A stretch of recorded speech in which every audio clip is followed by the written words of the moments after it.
Hello dear student, welcome. तो अभी next topic discuss कर रहे हैं अकाउंटिंग में। वो होता है अकाउंटिंग कॉन्सेप्ट। तो उसमें अभी अपनों को कन्वेंशन पढ़ना है, प्रिंसिपल पढ़ना है। तो ये क्या है, बहुत सारे बच्चे लोग इसको समझ नहीं पाते हैं। तो इसी में शॉर्ट में एक एक दो दो टॉपिक कवर करता हूँ तुम्हारे लिए, ठीक है। अभी सबसे पहला वर्ड क्या दिया अपनों को मालूम है क्या? Business entity. एंटाइटी मतलब होता है ग्रुप, हो सकता है एक वर्ड, यूनिट बोल सकते हैं। तो जो बिजनेस होता है ना, जैसे कि ये बिजनेस है और ये मालिक है इसका, राइट। तो बिजनेस अलग है, मालिक अलग है। बिजनेस और मालिक दोनों फ़र्क है। तो जो अकाउंट बनता है वो बिजनेस का बनता है। किसका बनता है? बिजनेस। तो दिस कॉन्सेप्ट मीन्स, इम्प्लाई मतलब means that business unit is separate and distinct from the owner. जो बिजनेस होता है वो ओनर से सेपरेट होता है, okay. Person who supply the capital to it, मतलब होता है ये सिर्फ पैसा देगा। अकाउंट बिजनेस का बनेगा, बिजनेस को या तो देना है या तो लेना है, ओके। तो जो भी अपन अकाउंट बनाएंगे ना, वो बिजनेस के पॉइंट ऑफ व्यू से सोचना है, ना कि मालिक के। मालिक बोले तो ओनर के पॉइंट ऑफ व्यू से सोचना नहीं है। इधर दिया है, based on the concept accounts are prepare from the point of view of business. Business के हिसाब से अकाउंट बनता है, not from the owner point. उसके पास कितना पैसा आया गया नहीं, बिजनेस में कितना पैसा आया, बिजनेस में कितना पैसा गया।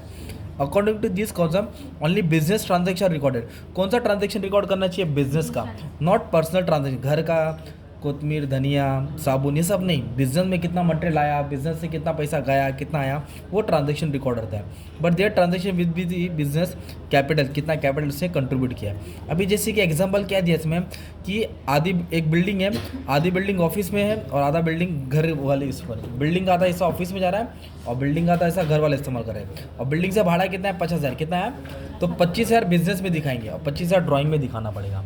तो बिजनेस एंटिटी कॉन्सेप्ट यही बताता है कि ओनर की तरफ से बिजनेस का अकाउंट नहीं बनेगा, बिजनेस की तरफ से बनेगा और बिजनेस का ट्रांजेक्शन ही रिकॉर्ड होगा, नॉट फॉर पर्सनल ट्रांजेक्शन। एक ये कॉन्सेप्ट हो गया। अभी दूसरा कॉन्सेप्ट पढ़ रहे हैं मनी मेजरमेंट। क्या पढ़ रहे हैं? मनी मेजरमेंट क्या होता है मालूम है क्या? कि बिजनेस में वही ट्रांजेक्शन रिकॉर्ड करेगा जो मनी में फॉर्म है, मतलब जो मनी में एक्सप्रेस किया जाता है, जो पैसे में है होता है। मॉनिटरी ट्रांजेक्शन रिकॉर्ड करते हैं, नॉन मॉनिटरी नहीं। जो पैसे से नहीं है उसको रिकॉर्ड करते नहीं है। Means only those transaction which can be express in terms of money they are recorded. मतलब जो मनी में है, जो पैसा से लेन देन किया, वही ट्रांजेक्शन रिकॉर्ड होगा। Since money serve as a medium of exchange, money क्या है? जिससे हम लोग एक्सचेंज करते हैं और मनी को ही हम लोग मनी के रिलेटेड चीज़ रिकॉर्ड करते हैं। अभी इधर एग्जाम्पल क्या दिया है? Transaction which do not involve money. जो ट्रांजेक्शन में मनी इन्वॉल्व नहीं है उसको रिकॉर्ड नहीं करते हैं। जैसे कि working condition of work place, मतलब वर्कर को अच्छी कंडीशन दिया, वर्कर लोग ने स्ट्राइक किया, अच्छे से काम कर रहे हैं, this will not be recorded in the books as they can not express in terms of money. ये सब पैसा थोड़ी है, इन लोगों ने अच्छे से इन्होंने योगदान दिया, कंट्रीब्यूशन किया है, जिसमें पैसा इन्वॉल्व नहीं है। जहाँ पैसा इन्वॉल्व है वो लिखा जाएगा।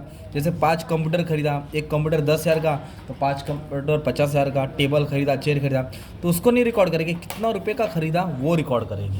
तो मनी मेजरमेंट मतलब पैसे से रिलेटेड चीज़ को रिकॉर्ड किया जाता है। और बिजनेस एंटिटी मतलब क्या होता है कि वो चीज़ जो बिजनेस की जुड़ी हुई है, not from the owner point of view. ऐसा करके मैं दो कॉन्सेप्ट तुमको 5 वीडियो में करा दूंगा, ठीक है। Thank you very much.